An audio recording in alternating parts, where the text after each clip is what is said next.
Les scènes de feu montrées dans ce film sont entièrement créées numériquement par ordinateur.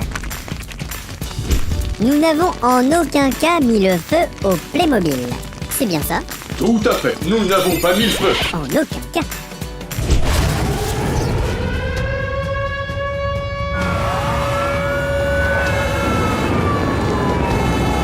Cool, regardez, il y a plein de voitures de pompiers.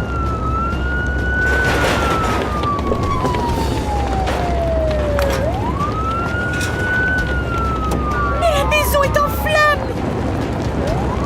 Lancez les pompes!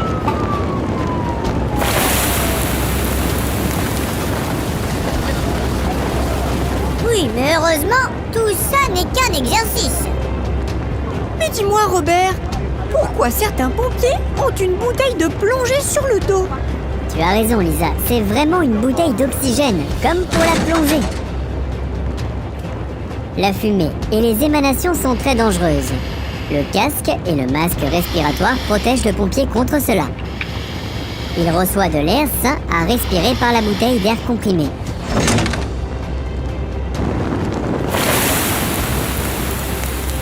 Grâce à ça, le feu ne le dérangera pas du tout?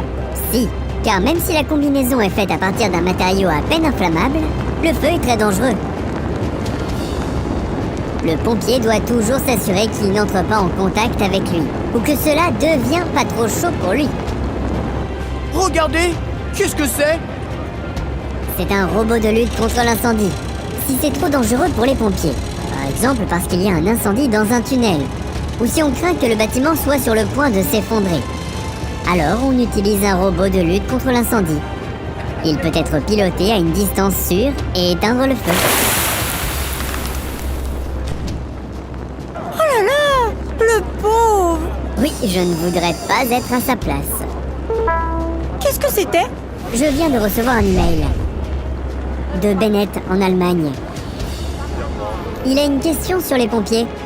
Cool, il s'appelle comme moi. C'est quoi sa question? Bennett aimerait savoir dans quel cas on a besoin d'un hélicoptère de pompiers. Super question. Elle aurait aussi pu être de moi.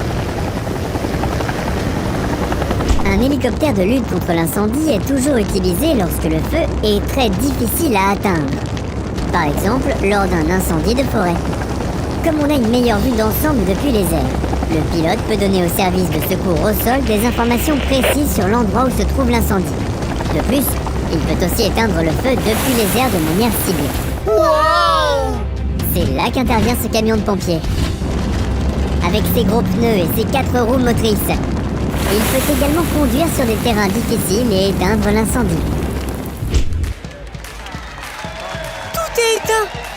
Maintenant, l'exercice est fini! Dommage, mais c'était méga cool. C'est assez dangereux ce que font les pompiers! Est-ce qu'il y a aussi des pompiers femmes? Oui, bien sûr qu'il y en a. Ça ne te donne pas envie? Nous avons toujours besoin de nouvelles recrues chez les pompiers. Je vais y réfléchir! Bonne idée. Et vous pouvez venir nous rendre visite à tout moment. Ciao. Je dois maintenant ramener le camion échelle au garage. Waouh, elle conduit la voiture de pompier. Moi aussi, je veux la conduire. Voilà que mon petit frère est tout étonné. Merci Robert pour ces super explications. De rien, Lisa. Vous aussi, si vous avez des questions, écrivez-nous à robert@playmobil.com. À bientôt.